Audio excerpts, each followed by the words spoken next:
Je répète, bonjour source de vie. Si tu n'es pas de la source de vie, je comprends. Tu n'as pas besoin de dire bonjour. Mais ceux qui sont de la famille source de vie, bonjour.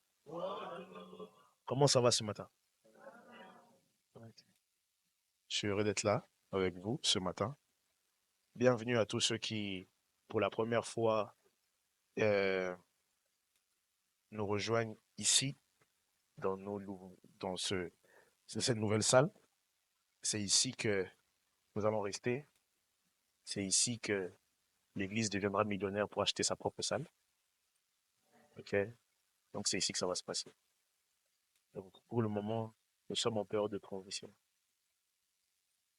sommes en période de transition. Vous savez, c'est comme un match de foot. Commencer la première mi-temps. Et là, c'est la pause. Et pendant la pause, on n'est pas en train de rien faire. On est en train de récalculer comment est-ce qu'on va bien vaincre les ennemis. Et c'est comme ça que ça va se passer. Allez, les amis, aujourd'hui, nous allons encore parler de la famille. Et dimanche prochain, nous aurons le talk show avec Maman Grace. Et dimanche prochain, il n'y aura pas de prédication. Ça sera des questions-réponses. OK? Sur la famille en Christ. OK?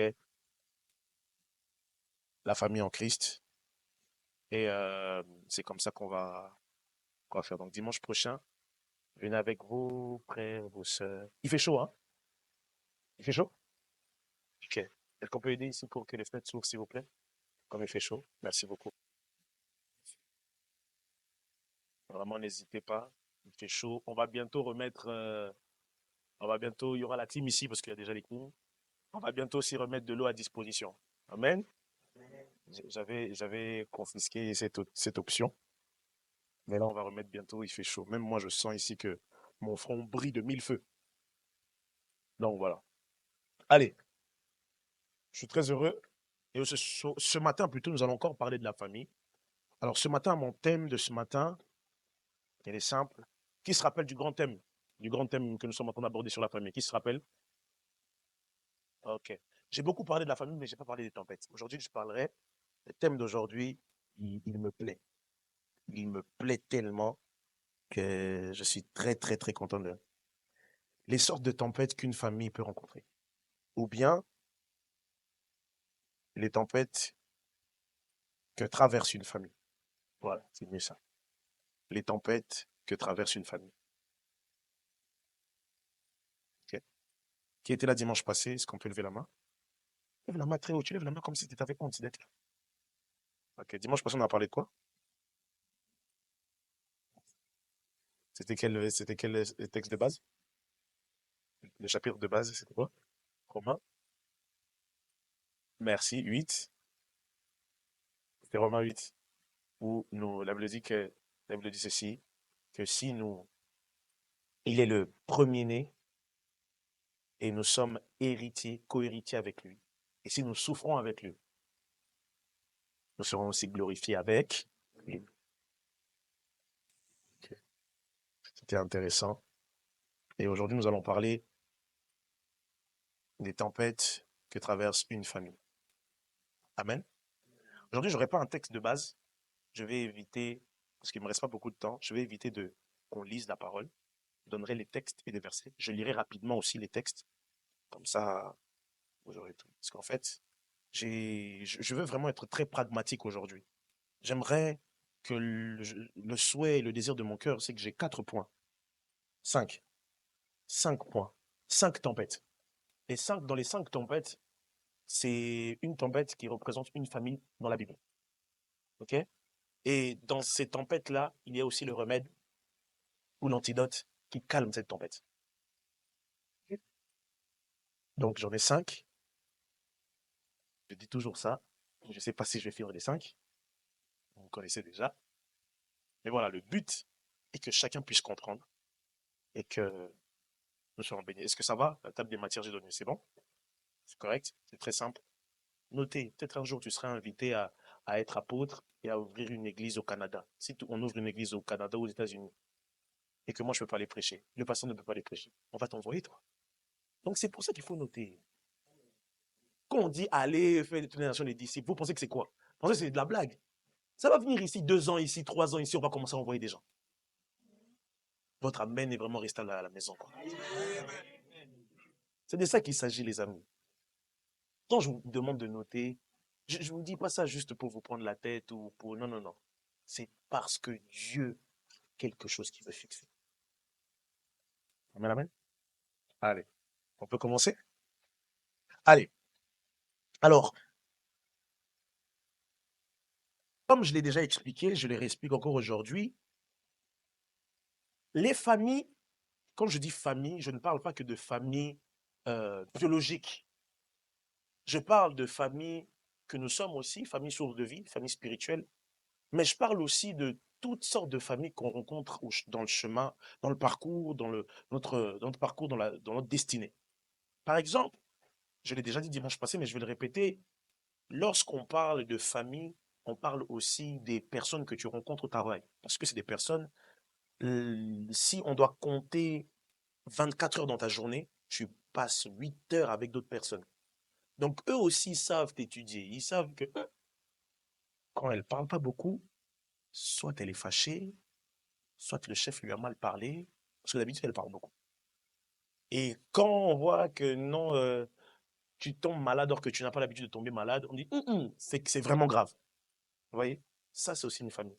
La famille, c'est aussi ses personnes, ses amis. Vous savez, c'est vrai qu'on ne choisit pas ses amis, mais des amis peuvent vite devenir une famille. Moi, j'ai des amis à moi très très chers. Quand on les voit, c'est moi, quand c'est moi, c'est eux. En fait, on est tellement ensemble que limite, on est une famille. Limite, on va te poser la question, mais il est où? Oui, mais on n'habite pas ensemble, on n'est même pas dans la même ville. Mais en fait, vous êtes tellement liés, c'est normal. C'est normal.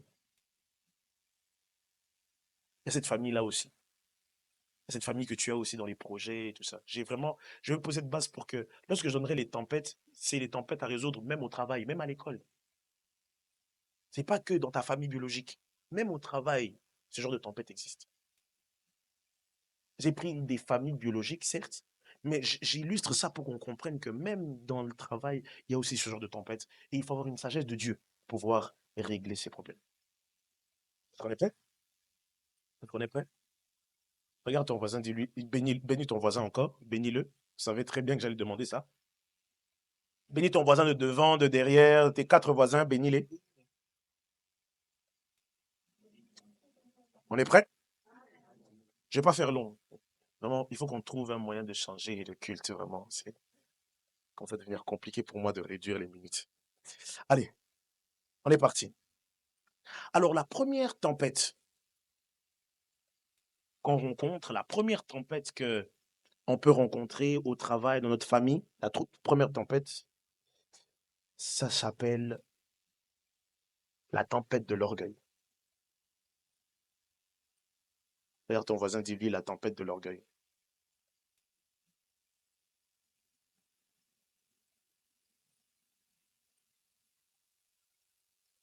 La tempête de l'orgueil. L'orgueil divise. L'orgueil divise. L'orgueil. Les amis, ce qui me fait mal, c'est que dans notre siècle, l'orgueil a pris l'ascendant. Ce qui me tue, ce qui me fait mal, même dans l'église, l'orgueil a pris sa place.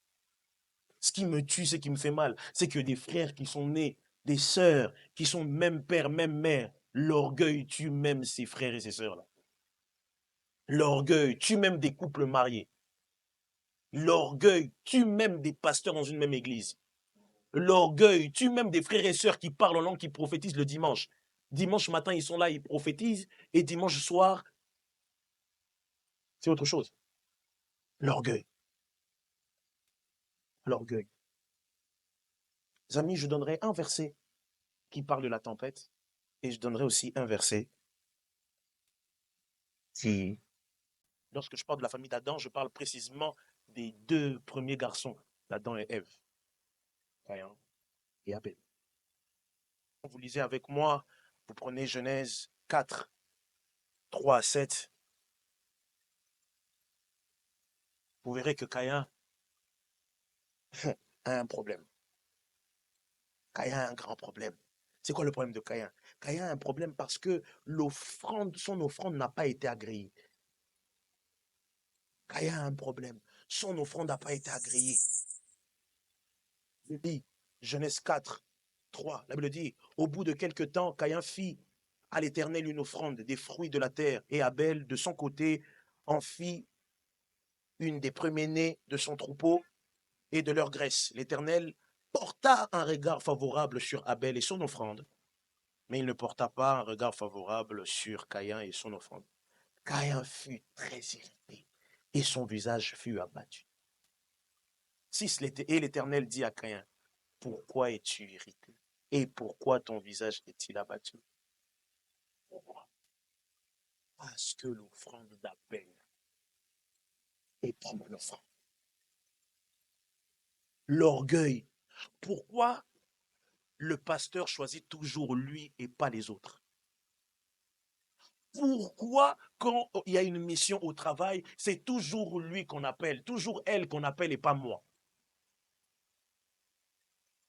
Pourquoi dans tous les enfants qu'il y a dans la famille, elle, c'est la chouchou à maman, c'est la chouchou à papa? Pourquoi quand c'est elle, personne ne dit rien, quand c'est les autres, tout le monde parle? L'orgueil. Les amis, l'orgueil divise.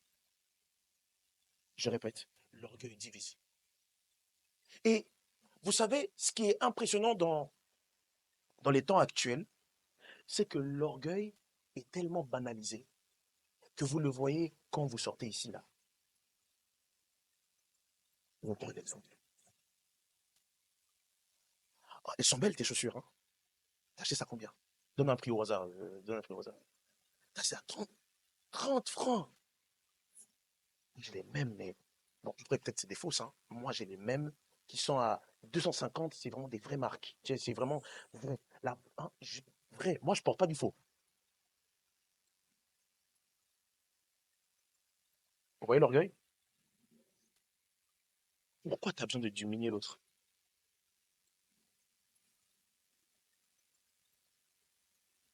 Pourquoi?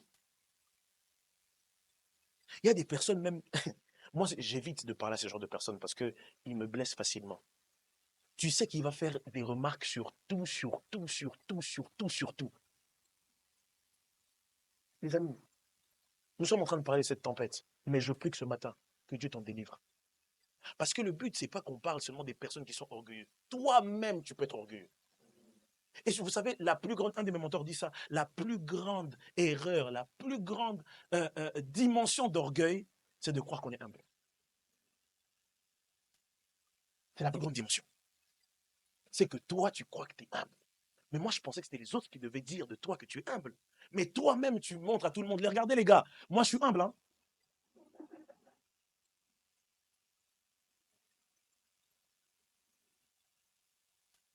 Moi, moi, moi, et quand est-ce que tu parleras de nous à la place de moi? Moi, vous savez, moi, moi je trouve que, moi je trouve que, moi je trouve que, et les amis des autres, tu t'en fous. L'orgueil. L'orgueil. Rappelez-vous, dernièrement, je prêchais, je disais que par rapport à l'impudicité, Dieu ne te sauvera pas. Vous vous rappelez? Dieu a payé toi la croix. Mais il dit quoi? Fuyez l'impudicité. Ça veut dire que c'est un principe que Dieu ne brisera pas. C'est-à-dire que le jour où tu seras dans la chambre d'hôtel avec un garçon et que jamais le Saint-Esprit va venir dire à l'oreille de ce jeune garçon, c'est mon fils, ne touche pas. Jamais. Parce que le principe biblique est que lorsque tu te retrouves devant l'impudicité, tu fais quoi? Joseph se retrouve devant la femme de Potiphar. Qu'est-ce qu'il a fait? Ça, c'est par rapport à l'impudicité. Mais par rapport à l'orgueil, c'est impressionnant ce qui se passe. Jacques, chapitre 4 toujours. Jacques 4, verset 6.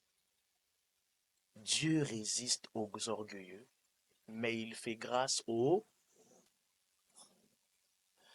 Ce qui m'a étonné dans toute la Bible, c'est que, je ne sais pas si vous avez déjà vu ça, mais c'est la seule fois où Dieu résiste à quelqu'un. Dans tout ce qu'on fait dans la vie, Dieu ne résiste pas. Mais à l'orgueil, Dieu résiste. Quand quelqu'un est orgueilleux, quand quelqu'un pense qu'il peut tout, il suffit tout, lui il peut tout, tout, tout, tout, Dieu n'envoie pas les anges. Alors que la Bible dit que les anges sont au service des saints. Dieu n'envoie même pas les anges. Même pas le Saint-Esprit. Même pas le Fils Jésus qui est mort à la croix. Lui-même, Dieu se présente. Parce que lorsque quelqu'un montre un signe d'orgueil, il rappelle à Dieu le souvenir de Satan au ciel. Pourquoi est-ce que le Satan a été précipité sur la terre? Parce que dans son cœur, il se disait que je vais me lever contre Dieu. Je veux qu'on m'adore comme Dieu. Il a laissé sa place de créature pour aller à un niveau de créateur. Et c'est à cause de ça qu'il a été précipité. Les amis, j'aimerais vous dire vraiment une bonne chose. Beaucoup de combats, beaucoup d'épreuves qu'on rencontre dans notre vie, c'est même pas le diable. C'est même pas le démon. C'est même pas les hommes qui sont méchants. C'est toi qui es orgueilleux. Pourquoi je fais des choses et ça ne marche pas? Pourquoi j'avance et ça ne marche pas? Sûrement Dieu est en train de te résister. Romain dit, si Dieu est pour nous, qui sera? Mais maintenant, si Dieu est contre toi, qui sera pour toi? Amen ou pas amen? Et ça se manifeste où? Ici. C'est pour ça que Dieu, pour briser ton orgueil, vous savez, la plus belle des prières, et ça je vais vous le dire, la plus belle des prières, qui son exaucement est très très rapide. Vous savez, tu peux demander à Dieu le mariage, le permis, Dieu va peut-être ralentir. Mais la prière que Dieu exauce à la seconde, c'est quand tu lui dis Seigneur, brise-moi. Quand tu dis Seigneur, transforme-moi. Alors là, Dieu, rapide. Et vous savez comment est-ce que Dieu transforme les hommes? Par des hommes. J'ai entendu cette phrase qui dernièrement m'a fait plaisir. Elle me dit, le fer aiguise. Mais j'aimerais donner cette nouvelle, parce que j'ai entendu, je voulais le dire. Le frère aiguise le frère. Ça veut dire que la meilleure façon que Dieu va utiliser pour briser ton orgueil, c'est d'avoir des frères et sœurs qui te combattent. Exprès pour que ton orgueil soit brisé.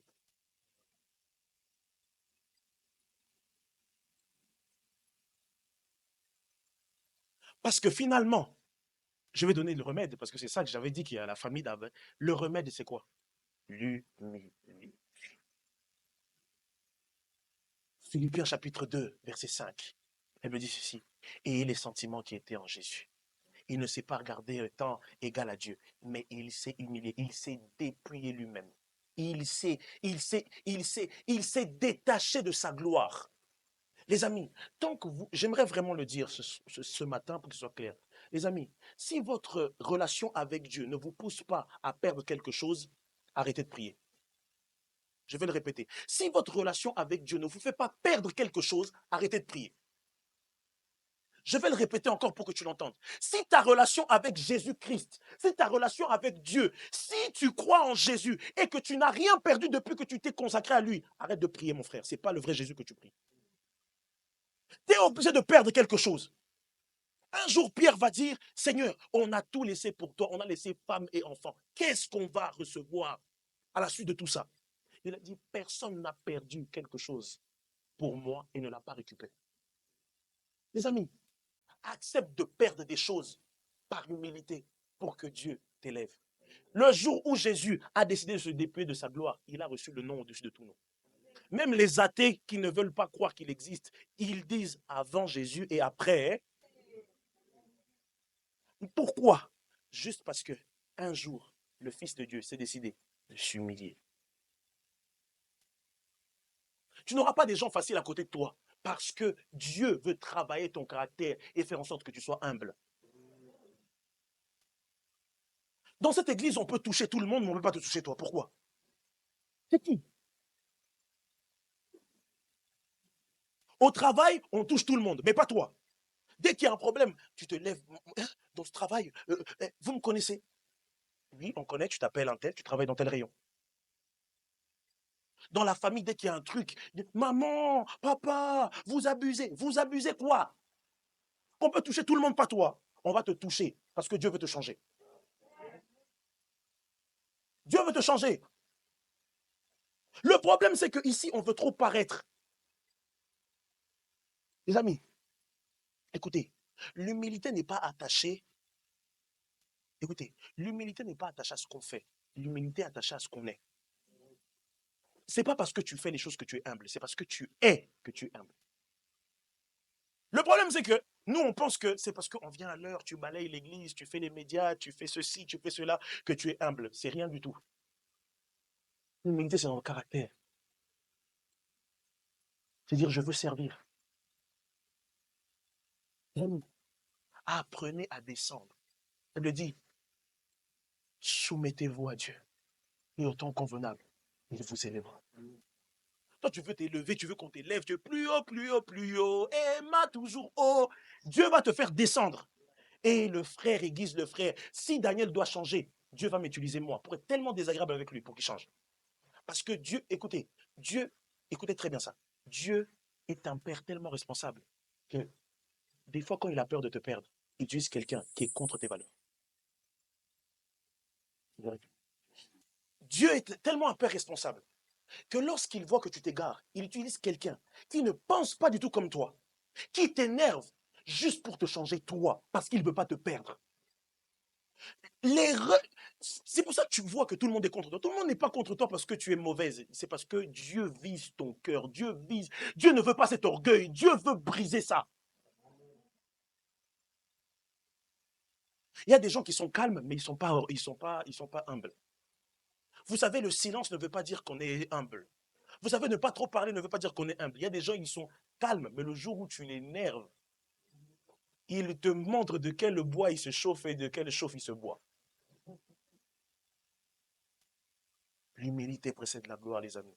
Je ne te dis, je prêche pas ça aujourd'hui pour que, c'est pas un nouveau message que je prêche. Mais si Dieu veut qu'on prêche ça, parce que il y a beaucoup d'orgueilleux qui doivent changer. Dans la famille, tu es toujours la personne qu'on doit supplier. Tu es toujours la personne que, calm down. Qu'est-ce qui se passe? Slowly. Pour toi, donc, ça veut dire que pour venir te parler, il faut qu'on ait des manières de venir te parler. Franchement, montrez-moi ce verset où Jésus, il dit, vous savez, Jésus était tellement cru. Jésus qui dit à Pierre, je vais te le dire, chanter comme ça va te faire plaisir. Pose-moi une question, enfin, dis-moi un truc. C'est n'importe quoi. Peu importe, dis-moi un truc. Arrière de moi, Satan.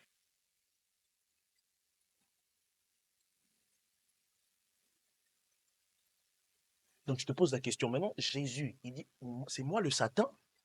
Ou c'est quoi? Les amis, Jésus était tellement cru. Il avait toutes sortes de disciples, mais il n'a jamais mâché les mots. Mais toi, tu veux que ça va, non, il ne faut pas toucher. Ça veut dire que pour venir te parler, genre, on doit faire des commissions. C'est-à-dire que moi, j'arrive pas à te parler à Etana. Tu sais, qu'est-ce qu'on fait? Bon, toi, tu parles espagnol, non? Donc, vas-y, je parle avec toi, comme ça, tu parles. Peut-être avec elle, ça va mieux passer. Parce que moi, les amis, je suis en train de le dire. Je vais encore. Vous allez peut-être pas m'aimer, mais je vous dis la vérité, je vais vous toucher très fort. Parce que mon rôle n'est pas de vous faire plaisir.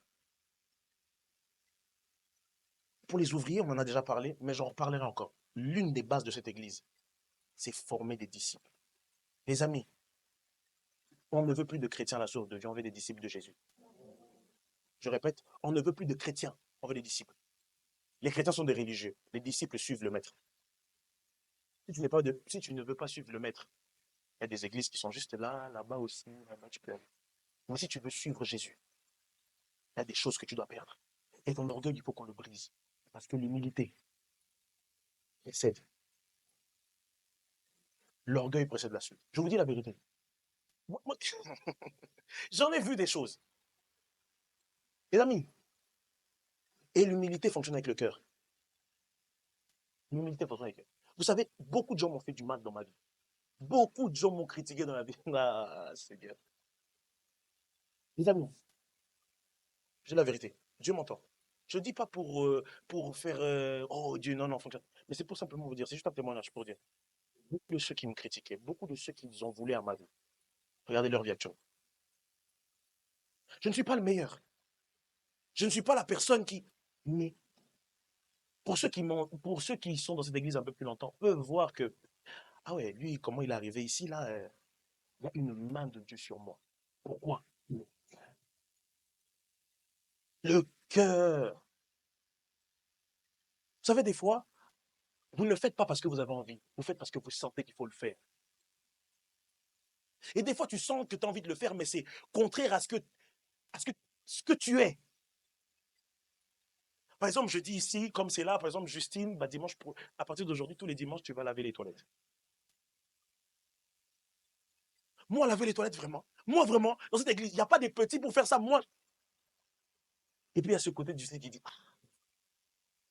c'est des toilettes, bon, c'est pour Dieu. Je ne le fais pas parce que j'ai envie. Je le fais parce que mon cœur veut plaire à Dieu. Les amis, vous arriverez à une dimension où quand vous êtes humble, même devant Dieu, vous ferez... Celui qui est humble surprend même Dieu dans ses prières. David est tellement humble qu'un jour il dit, bon, je vis dans un palais, mais Dieu ne vit pas dans un palais. Bon, je vais construire un temple à Dieu. La Bible dit que Dieu était choqué. Comment ça, depuis que Dieu a travaillé avec Moïse, Abraham et tout ça, personne n'a pensé à lui faire un temple, mais David.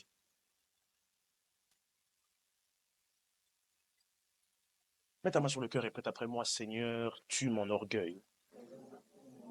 Plus fort, Seigneur, tue mon orgueil. Amen. Ça va? Deuxième tempête. Deuxième tempête. La tempête du mensonge. La tempête du mensonge. La tempête du mensonge. Ça, vraiment, je vais marteler un peu. Nous sommes dans Genèse, chapitre 27, 11 à 12. On va lire tout le chapitre de Genèse 27. La Bible dit que Isaac était vieux. Qui est le père d'Isaac? Qui est le père d'Isaac? Mais vas-y, dis. Qui est le père d'Isaac? Et, failli. Ils ont tous dit faux. Le père d'Isaac, c'est Abraham. Que Dieu vraiment vous pardonne. Isaac devient vieux. Il appelle son fils Ésaü. Il dit, Ésaü, je sens que je vais bientôt partir, mais fais-moi une bonne nourriture là. Une petite côtelette. J'aime bien. Fais-moi ça. Coupe-moi ça vraiment. Mets les oignons. Coupe-moi. Un peu d'épices, un peu d'oignons. Parce que Ésaü était un chasseur. Du coup, j'imagine, il va manger la chèvre. Du coup, il va chercher la chèvre. Quand il arrive, Ésaü, il commence à couper la chèvre depuis le bas. Il coupe, il coupe, il coupe. Il arrive à la tête, il regarde la tête de la chèvre, il dit adieu. Il coupe encore. Il met les oignons, la sauce. Pendant que Isaac parle à Ésaü, la maman d'Ésaü, qui est Rebecca, entend ça. Elle va dire à Jacob, Jacob, va tuer, c'était un chevreau, je crois, va tuer cet animal, recouvre-toi de la peau. Parce que elle me dit que Ésaü était poilu, et pas Jacob, te recouvrir de ça.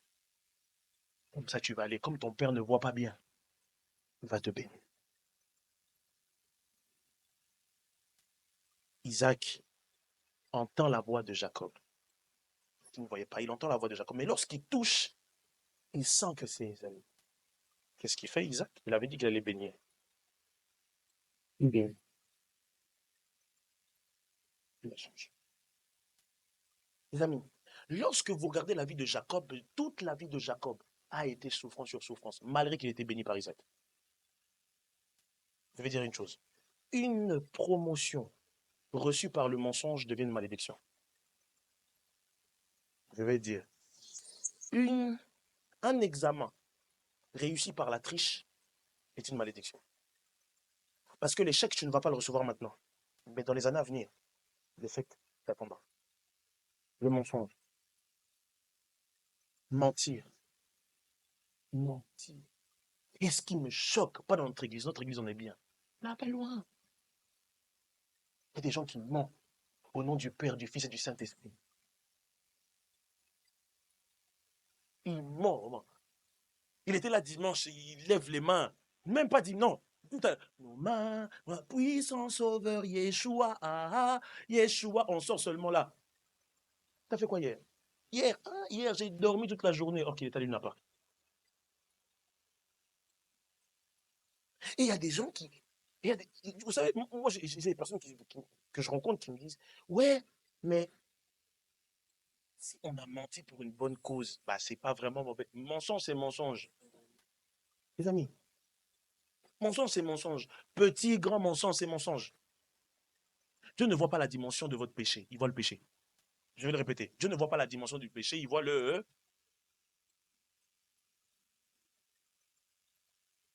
Entre un homme marié qui drague une autre femme et un homme marié qui couche avec une autre femme, les deux ont fait un péché. Nous, les hommes, nous voyons une dimension, mais Dieu voit seulement le péché. Oh non, mais moi j'ai juste parlé. Pas péché. C'est ça avec le mensonge. C'est pour ça que de nos jours, je trouve, ça c'est mon avis personnel, de nos jours, je trouve que le mensonge devient très, ouais, très banalisé, merci. C'est très vraiment, ah mais c'est un petit mensonge de rien du tout. Un petit mensonge de rien du tout. Écoute ce que la Bible dit. C'est comme ça un petit mensonge de rien du tout. Écoute ce que la Bible dit. Écoutez, Jean 8, 44. J'aimerais qu'on le prenne. Jean 8, 44. Jean 8, 44. Prends ta Bible, Jean 8, 44.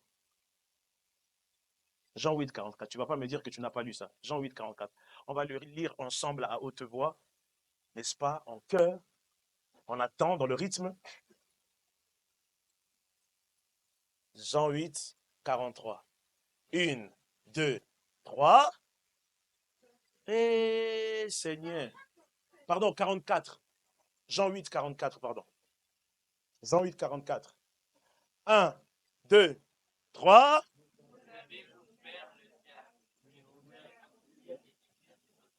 Hmm.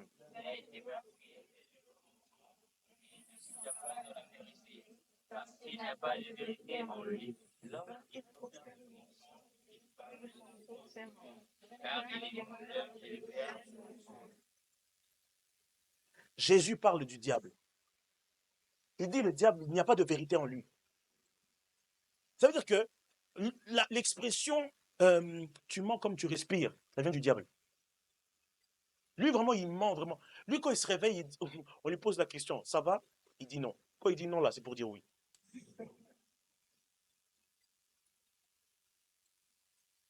Et lorsque tu mens,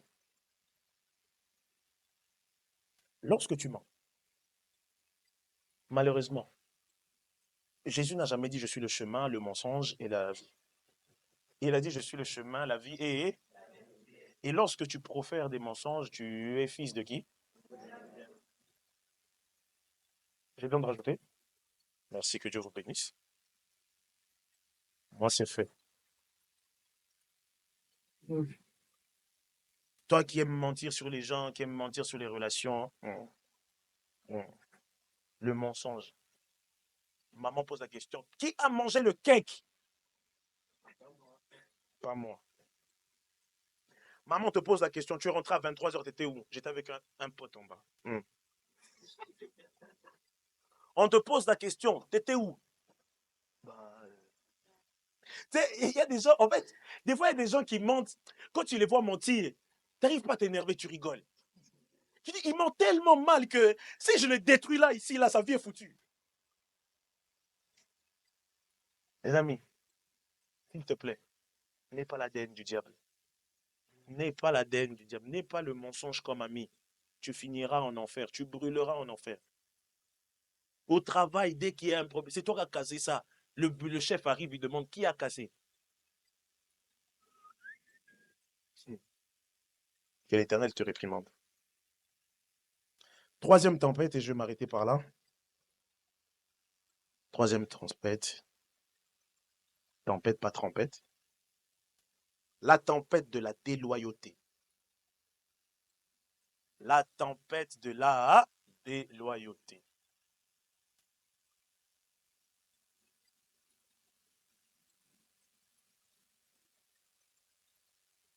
Et là, vous verrez ça dans Genèse 37, 38 et 39.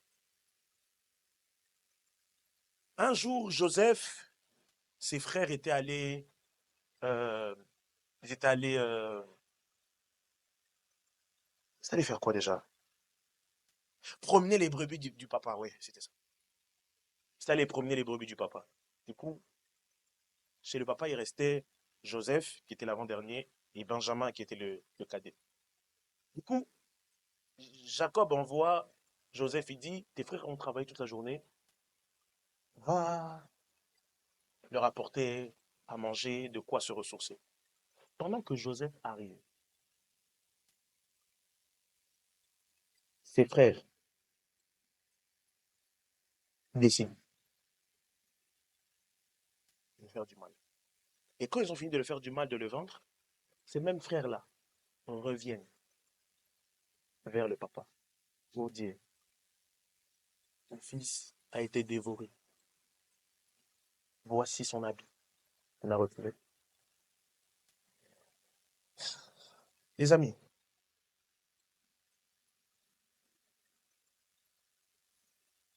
il y a déloyauté lorsque les membres d'une famille rejettent l'autorité établie par Dieu.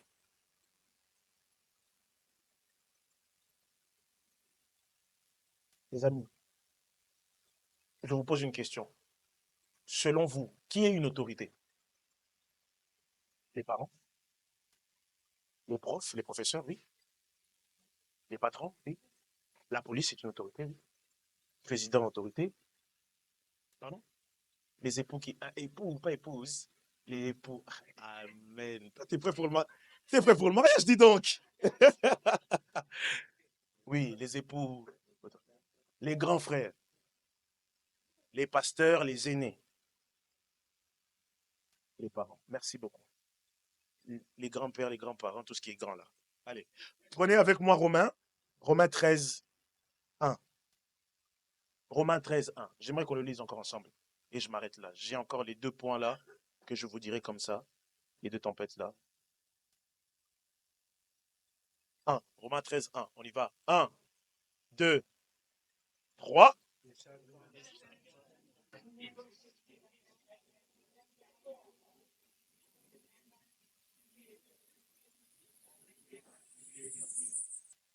Merci. Dans cette église qui est autorité, merci beaucoup. Oui, mais reconnaissez d'abord. Mais ils ont bien dit. Ils n'ont pas dit faux. Première autorité de cette église, c'est qui? Ok. Dieu est invisible.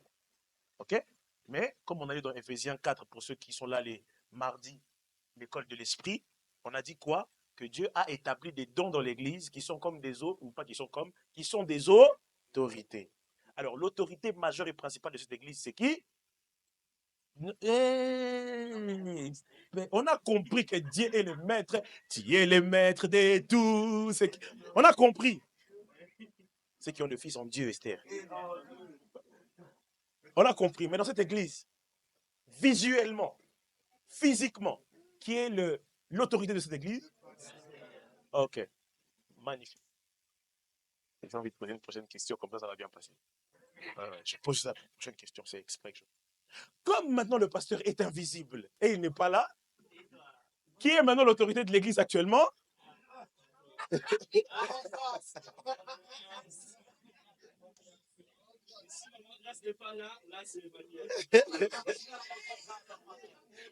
Je vais vous envoyer le feu à vous tous là ici. Je- Actuellement, comme le pasteur n'est pas là, c'est qui l'autorité? Shalom. Le feu sur ta vie. Fire by fire, yo. Les amis, respect à l'autorité.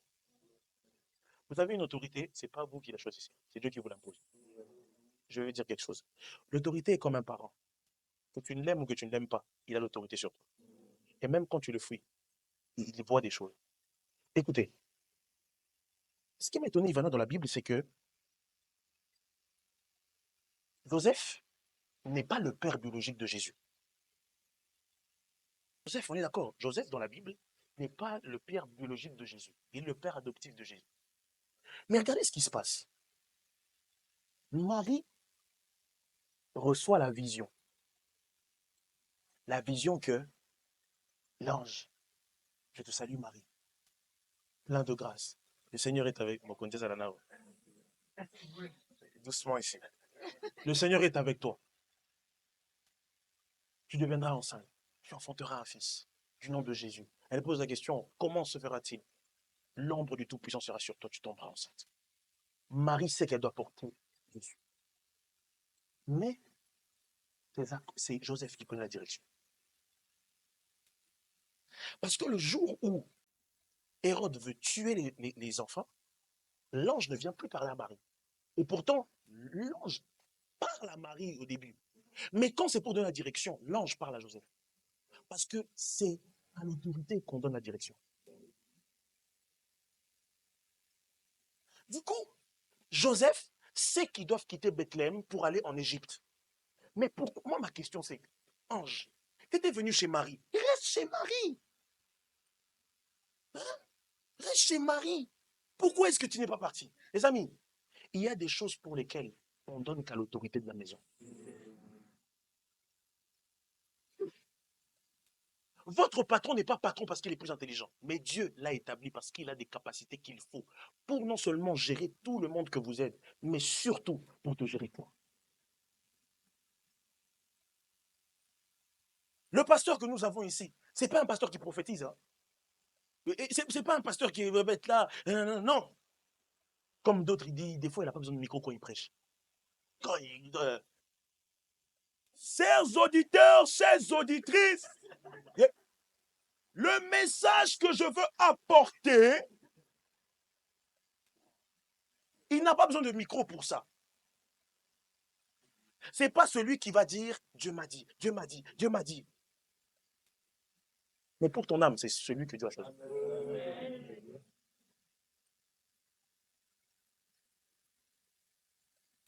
Et si tu es contre lui, tu es contre Dieu. Parce que tu es en train de dire à Dieu, en fait, tu es un mauvais gestionnaire.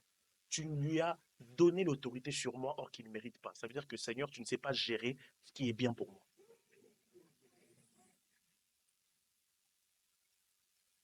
Alors le pasteur, par inspiration divine, il dit non, comme je ne suis pas là, Emmanuel va diriger. Écoutez Emmanuel, il a fait un peu le speech de Dieu et Jésus, celui-ci est mon fils bien-aimé, écoutez-le. En qui j'ai mis toute ma confiance, écoutez-le. Maintenant, lorsque tu me snobes moi, tu snobes lui, mais tu snobes Dieu, qu'il a établi lui. Donc, c'est pas moi quand tu manques de respect. Tu ne manques pas de respect à moi. Tu manques de respect à lui, mais tu manques de respect surtout à Dieu. En disant à Dieu que, finalement, comment est-ce que tu fais en sorte que lui soit le pasteur de l'église, mais qu'il laisse l'église à ce jeune homme-là? C'est que lui, tu ne l'as pas oint suffisamment pour qu'il fasse des bons choix. Donc, toutes les fois où tu me regardes mal, toutes les fois où tu me critiques, toutes les fois, en fait, tu es en train de t'attirer une malédiction. Je suis obligé de vous parler de ça parce que ça, je ne parle pas qu'au niveau de l'église, même au niveau des parents.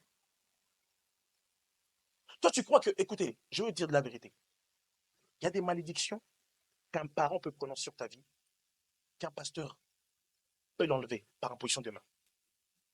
Mais il y a des jours de malédiction que même le pasteur ne peut pas enlever. Pourquoi?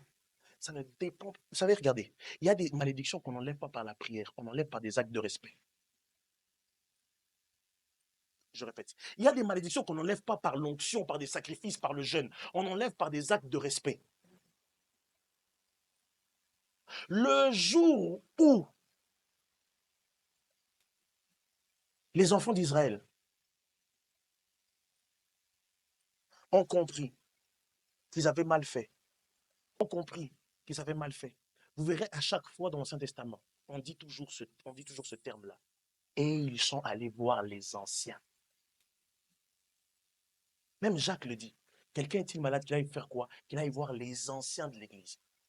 Pourquoi? Parce que quand tu respectes la hiérarchie, quand tu respectes l'autorité, il y a une onction sur toi. Il y a des portes qui sont fermées, même des parents qui vivent la malédiction parce qu'ils ont tellement déshonoré leurs parents. Il y a des parents qui, leur vie sont bloquées parce que eux-mêmes, en tant que parents, ils ont déshonoré leurs propres parents.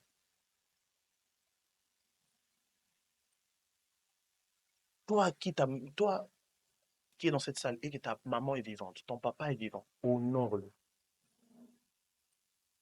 Honore. Je l'ai toujours dit, je vais le répéter.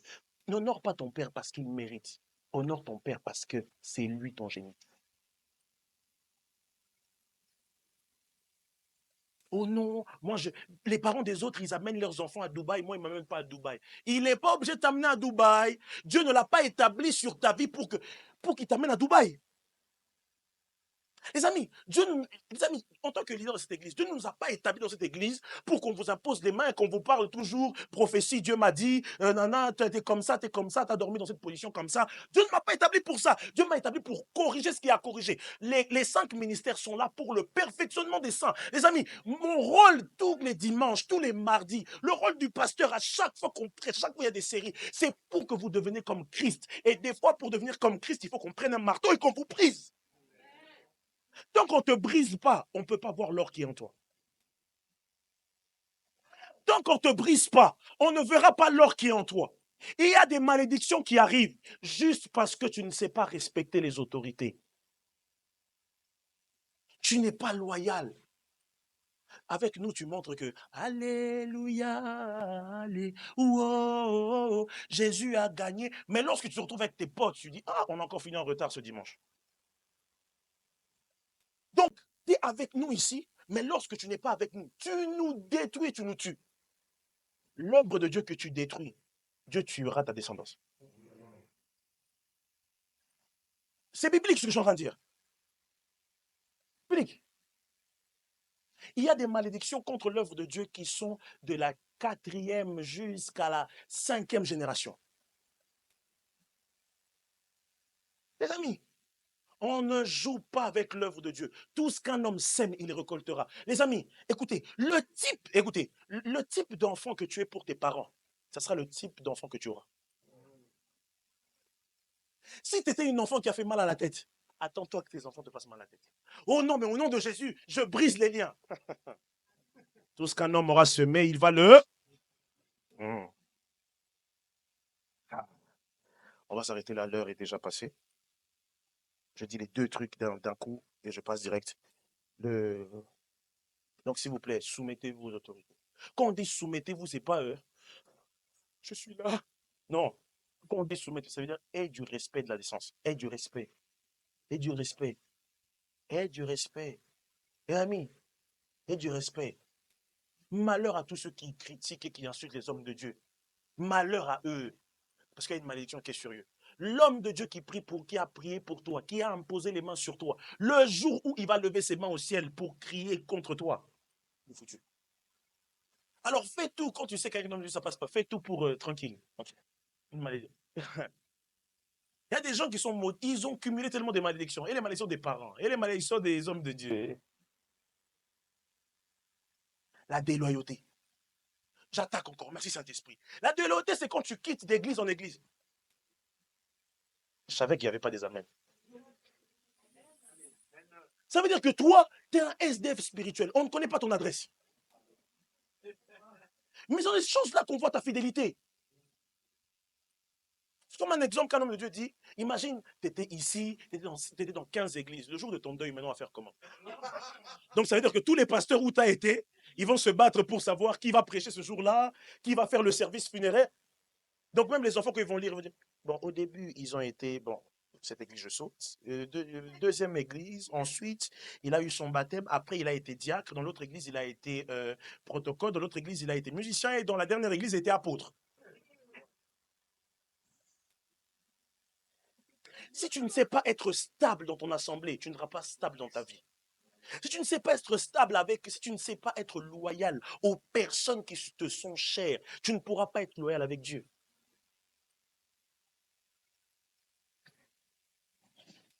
Source de vie. À dimanche, hein? Bande d'hypocrite, va.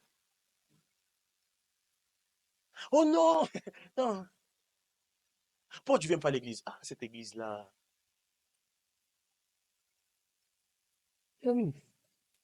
Toute nature que tu incarnes, attends-toi que des personnes comme ça se rapprochent de toi. Oh, moi, j'aime pas m'investir, je suis froid, je suis froid. Tu verras toi aussi quand tu seras avec des gens, les gens seront froids à ton sujet. Parce que tout ce qu'un homme sème, il récoltera. Les amis, Jésus a sémé de l'amour. Il récolte de l'amour de tous les chrétiens du monde.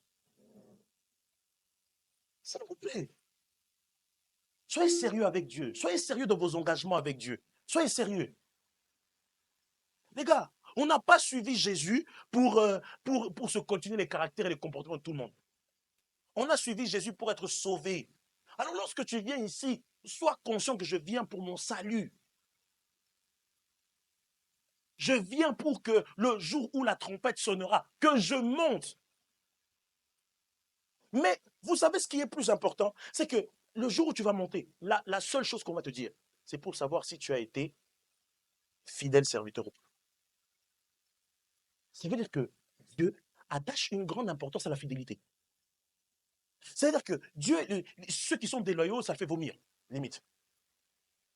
Parce que imaginez-vous, Dieu ne va même pas se dire que, oh non, t'as menti. Ce jour-là, il va dire, il va voir fidèle et bon serviteur. Donc, il y a deux choses qu'il faut garder et qu'il faut pratiquer tous les jours de notre vie. C'est être fidèle et être bon. Si tu ne sais pas être fidèle, si tu ne sais pas être bon, tu ne mérites pas le ciel. Parce que la question pour laquelle Jésus va dire, il va dire quoi? Fidèle et bon. Toi, tu es désagréable avec tout le monde, tu n'es pas bon. Mais tu veux le ciel. C'est-à-dire que même ta maman ne peut pas compter sur toi. Je ne sais pas si tu mérites de vivre. On ne sait pas si on veut compter. C'est vraiment. Donc, on compte sur tout le monde. Et après, tu t'étonnes que pourquoi maman aime lui, pourquoi maman donne des cadeaux à lui. Toi, tu veux qu'on donne quel cadeau? Tu n'es jamais serviable à la maison. Dès qu'on veut t'envoyer, tu es parti. Dès qu'on veut ceci, tu es dans la chambre. Dès que le patron dit qu'il veut faire des heures sup, je ne te dis pas qu'il faut toujours faire des heures sup. Mais si tu sais que tu as le temps, propose-toi. Donne ta vie pour les autres. Déloyal. Toujours, il faut qu'on arrive, qu'on va on doit te chercher. Non, mais, oui, oui. Bon, j'arrête, on m'a arrêté, j'arrête, c'est bon.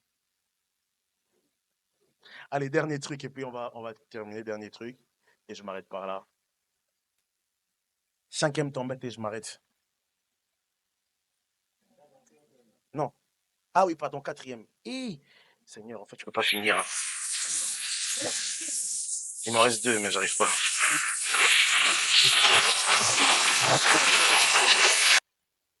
Bon, quatrième tempête, c'est la dispute. Tempête des disputes. Jean 4, verset 1, la Bible dit, d'où viennent les luttes, d'où viennent les querelles parmi vous? Toi, t'aimes trop disputer avec les gens. T'aimes trop te disputer avec les gens. T'aimes trop rentrer en conflit avec les gens. Pardon, les querelles, c'est les œuvres de la chair. Galates 5, 19. Les querelles. Je m'arrête par là. Je m'arrête par là. Je m'arrête par là.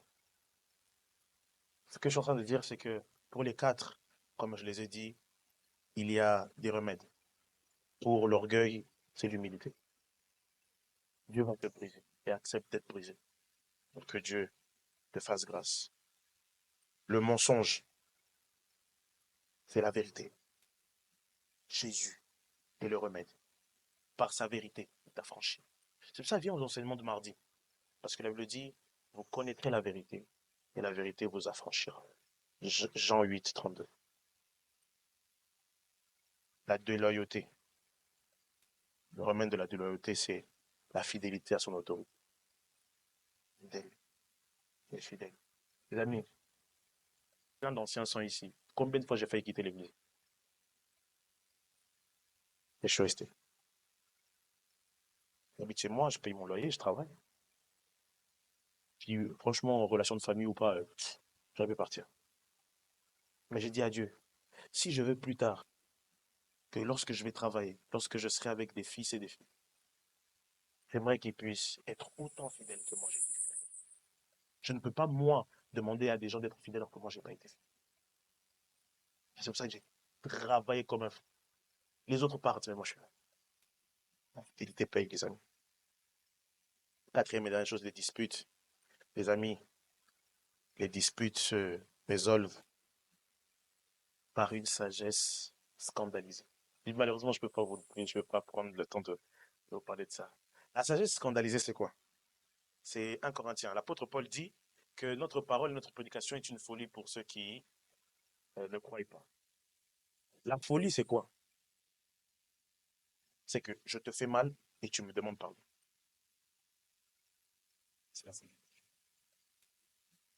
La folie, c'est quoi? C'est que je te dis, t'es vraiment laide. Et tu me dis, merci beaucoup. Tu vois comment c'est scandalisant? Je suis laide et pourtant j'ai fait mes BBR. Je suis laide. Non, non, merci beaucoup.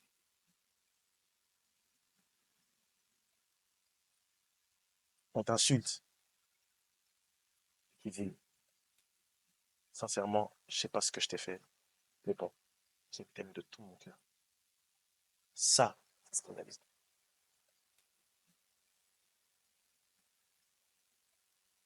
Les amis, tant qu'on n'arrive pas à ce niveau-là, on n'a pas le cœur de Dieu. Je suis chrétien, disciple de Jésus, suivre Jésus. Tu sais combien de fois Jésus, on a essayé de tendre des pièges et il répondait avec des réponses qui scandalisaient.